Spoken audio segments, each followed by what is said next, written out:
آپ پہلے بولنا چاہتے جی شکریہ اسپیکر صاحب یقیناً جو بجلی اور گیس کی آج صورتحال ہے جس کی وجہ سے آج میں اپنا بائیکاٹ ختم کر کے یہاں آئی ہوں کہ پورا ملک یقیناً کہ جس طرح اس میں لوڈ شیڈنگ ہو رہی ہے چاہے بجلی ہو یا گیس ہو، پر خاص طور پہ میں سندھ کے حوالے سے کہوں گی، یا بار بار ہمیں سننے کو ملتا ہے کہ جی اب لوڈ شیڈنگ ختم ہو گئی، تو میں ان سے ریکویسٹ کرتی ہوں کہ خدا را ذرا چل کے رورل سندھ کا حال دیکھیے، اور اب تو کراچی کا بھی صورتحال میں تو ایکسپیکٹ کر رہی تھی کہ اس کٹ موشن پہ الائڈ پارٹیز جو بھی کراچی سے تعلق رکھنے والے ہیں کہ وہ تو ضرور اس کے اوپر کٹ موشنز میں حصہ لیں گے اور یہاں وہ موو کریں گے، کیونکہ اس وقت کراچی کی جو 3 کروڑ کی تقریباً آبادی اور 40,000 سے اوپر جو انڈسٹریل یا ہب ہے، بزنس ہب ہے، کہ ان کی روزانہ ایک اپیل اخبار میں چھپ رہی ہے، روزانہ وہ یہ کر رہے ہیں، کیونکہ ایک طرف تو آپ نے وہ جو سبسڈی دی جاتی تھی کراچی کو خاص طور پہ وہ سبسڈی بھی ختم کر دی ہے، اس کے ساتھ ساتھ جو آپ نے بجلی کی قیمتوں میں جتنا اضافہ کر دیا ہے، پر جو کراچی الیکٹرک کو سپلائی ہوتی ہے گیس وہ RLNG کے ریٹ پہ ہو رہی ہے، جو کہ امپورٹڈ گیس جو ایکسپینسو فیول ہے اس پہ وہ سارا ہو رہا ہے، تو جہاں ایک طرف آپ قیمتیں بڑھا رہے ہیں لیکن اس کے ساتھ ساتھ لوڈ شیڈنگ بھی اسی طرح بڑھ رہی ہے۔ There is a complete failure of infrastructure جو کہ بجلی کی تاروں سے لے کے ٹرانسفارمر سے لے کے اور جو پورا ہے کہ اگر جس کو کہتے ہیں یہ کہ نہیں جی 10 گھنٹے بجلی آتی ہے تو وہ ٹرانسمیشن لائنز کی اس کی وجہ سے اور انایفیشنسی آف سٹاف کی وجہ سے کہ وہ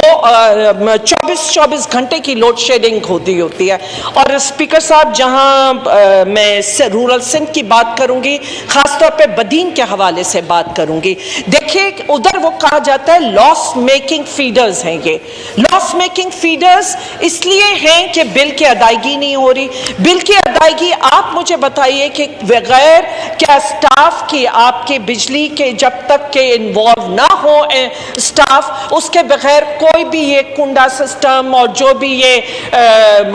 لگاتے ہیں یا بجلی چوری کرتے ہیں وہ ممکن ہی نہیں ہے۔ جتنی کرپشن اس ادارے میں ہے، جتنی کرپشن آپ کے بجلی اور گیس کے اداروں میں ہے کہ اس کی وجہ سے وہ سارا کا سارا نقصان عوام کو آپ ٹرانسفر کرتے ہیں۔ جی آپ کی ان اکاؤنٹ جو گیس کے لاسز تھے، میں پچھلی حکومت میں بھی یہ بار بار بات اٹھاتی رہی کہ جو UFG شاید اس کو کہتے ہیں،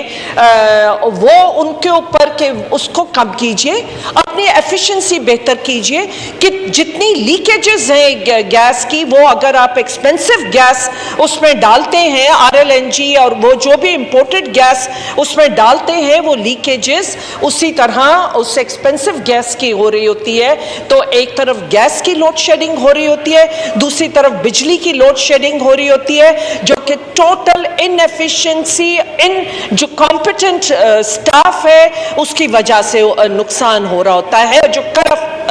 سٹاف ہے۔ تو ایک تو یہ کہ اس کے اوپر کس طرح جب تک کہ وہ نہیں کرتے ہیں، اس کے ساتھ ساتھ اپنی ٹرانسمیشن لائنز بیٹر نہیں کرتے ہیں، تب تک نہیں آپ کو اس میں ہو سکتا۔ اور دوسرا یہ ہے کہ پچھلی حکومت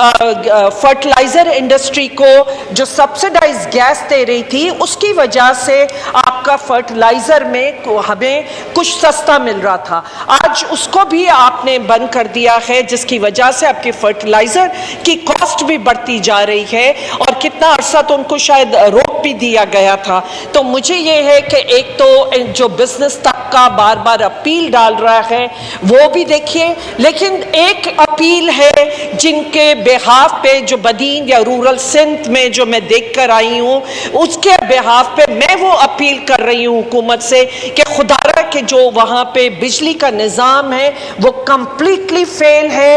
گیس کے بھی اوق ہے، اور آخر میں کیونکہ ایک